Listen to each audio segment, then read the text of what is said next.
Salut, c'est Manu Turf.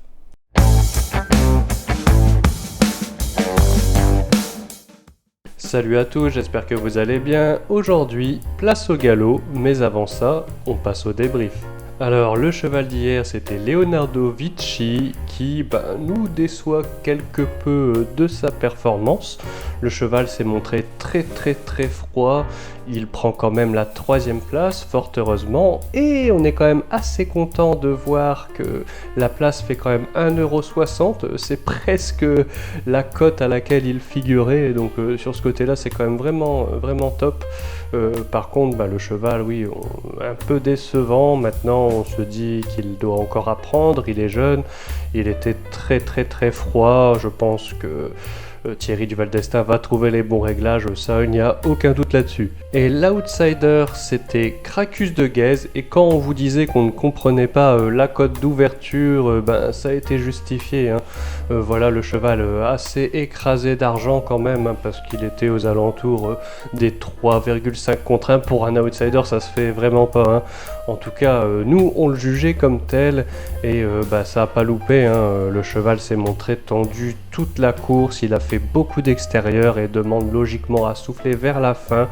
Je pense quand même que la prestation n'est pas à jeter, parce que malgré les péripéties de la course et le fait qu'il était vraiment tendu, il se place quand même 5e et avait quand même fait illusion. Donc je pense également que c'est une histoire de réglage, et on compte bien sur Jean-Michel Bazir pour les trouver. En tout cas, je pense que vous pouvez le retenir pour les prochaines fois. Allez, comme promis, direction les galopeurs. Nous avons choisi notre cheval du jour à Cagnes-sur-Mer dans la première course.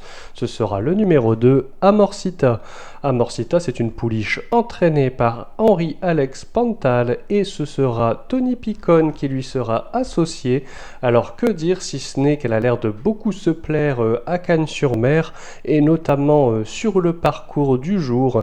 Voilà, puisqu'elle y a déjà figuré en prenant la 3e place en janvier dernier, et plus récemment, début du mois dernier, avait pris la 1re place.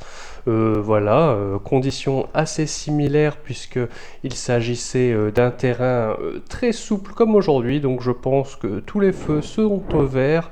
En plus, le numéro de corde n'est pas mauvais, du coup, normalement, ça devrait, en toute logique, figurer dans les 3 premiers. Allez, on reste sur l'hippodrome de Cagnes-sur-Mer pour l'outsider du jour. Nous allons en direction de la 9e épreuve et nous avons choisi le numéro 15, Breath of Fire. Breath of Fire, c'est un cheval entraîné par Christophe Martinon, et ce sera Anthony Crastus qui lui sera associé. Que dire si ce n'est que lui aussi a également l'air d'apprécier cet hippodrome de Cagnes-sur-Mer, puisque en 3 sorties, il a pris 2 places. Dernièrement, c'est-à-dire en janvier dernier, il avait pris la 3e place juste derrière Narcos, qu'il retrouve également aujourd'hui. Et il avait, sur ce même parcours, les 2500 mètres, pris la 2e place juste derrière Maileni, qui aujourd'hui sera également là, mais pénalisé.